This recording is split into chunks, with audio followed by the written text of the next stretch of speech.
स्वागत है। शुरू करने से पहले एक महत्वपूर्ण नियम याद रखें। हर निवेश में कुछ स्तर का जोखिम होता है। आमतौर पर अधिक रिटर्न में अधिक जोखिम होता है और कम रिटर्न में कम जोखिम होता है।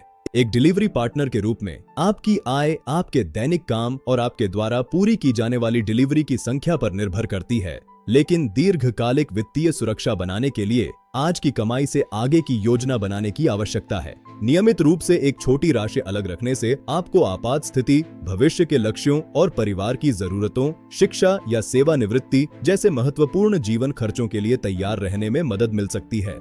आइए कुछ निवेश विकल्पों पर नजर डालें जो आपके पैसे को बढ़ाने और सुरक्षित रखने में मदद कर सकते हैं। आइए कम जोखिम वाले निवेशों से शुरू करें। पहला विकल्प बचत खाता है। बचत खाता आपके पैसे रखने के लिए सबसे सुरक्षित जगह है। यह आपको जरूरत पड़ने पर अपने पैसे तक पहुंचने की अनुमति देता है और साथ ही थोड़ा ब्याज भी देता है। अधिकांश बैंक लगभग 2.5% से 3% का वार्षिक रिटर्न देते हैं। दूसरा विकल्प अटल पेंशन योजना या APY है। APY एक सरकारी पेंशन योजना है।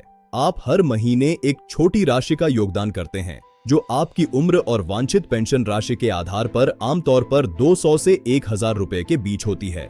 60 वर्ष की आयु के बाद आपको 1000 से 5000 रुपए के बीच गारंटीकृत मासिक पेंशन मिलती है। तीसरा विकल्प पब्लिक प्रोविडेंट फंड या PPF है। PPF बहुत कम जोखिम वाली एक सरकारी बचत योजना है। आप प्रति वर्ष न्यूनतम 500 रुपए निवेश कर सकते हैं और लगभग 7% वार्षिक रिटर्न प्राप्त कर सकते हैं। अर्जित ब्याज कर मुक्त है। चौथा विकल्प फिक्स्ड डिपॉजिट है, जिसे FD भी कहा जाता है। FD के साथ आप एक निश्चित अवधि के लिए बैंक में पैसा जमा करते हैं और गारंटीकृत रिटर्न प्राप्त करते हैं। बैंक और अवधि के आधार पर रिटर्न आमतौर पर प्रति वर्ष लगभग 6% से 7% होता है। अंतिम कम जोखिम वाला विकल्प कम जोखिम वाले म्यूचुअल फंड हैं। म्यूचुअल फंड के साथ विशेष जी आपके पैसे को कई अलग अलग संपत्तियों में निवेश करते हैं। यह एक ही कंपनी में निवेश करने की तुलना में जोखिम को कम करता है।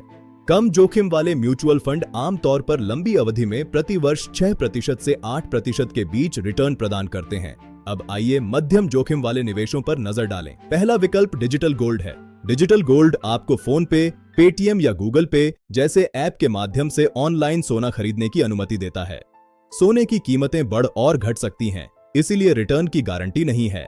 ऐतिहासिक रूप से सोने ने अक्सर लंबी अवधि में लगभग 10% या उससे अधिक का रिटर्न दिया है।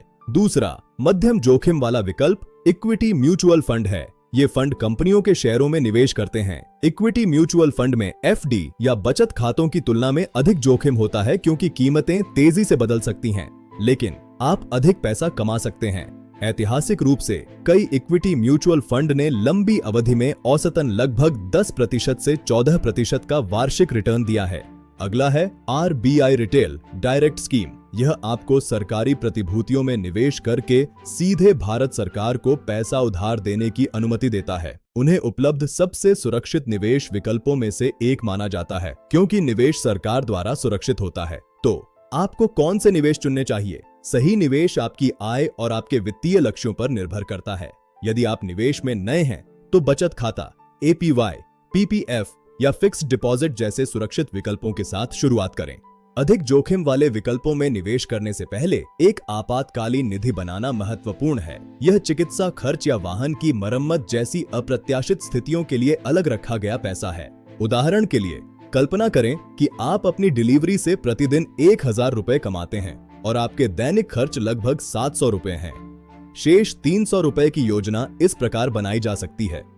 आपात स्थिति के लिए 100 रुपए, अप्रत्याशित खर्चों के लिए सुरक्षा कोष बनाएं। भविष्य के लक्ष्यों के लिए 100 रुपए, परिवार की जरूरतों या शिक्षा के लिए बचत करें और निवेश के लिए 100 रुपए सुरक्षित विकल्पों के साथ शुरुआत करें और धीरे धीरे म्यूचुअल फंड देखें। जैसे जैसे आपकी आय बढ़ती है, आप केवल अपना खर्च बढ़ाने के बजाय निवेश की जाने वाली राशि को बढ़ा सकते हैं। याद रखें, सफल निवेश जल्दी अमीर बनने के बारे में नहीं है। यह एक आदत बनाने, नियमित रूप से निवेश करने, धैर्य रखने और अपने पैसे को समय के साथ बढ़ने देने के बारे में है।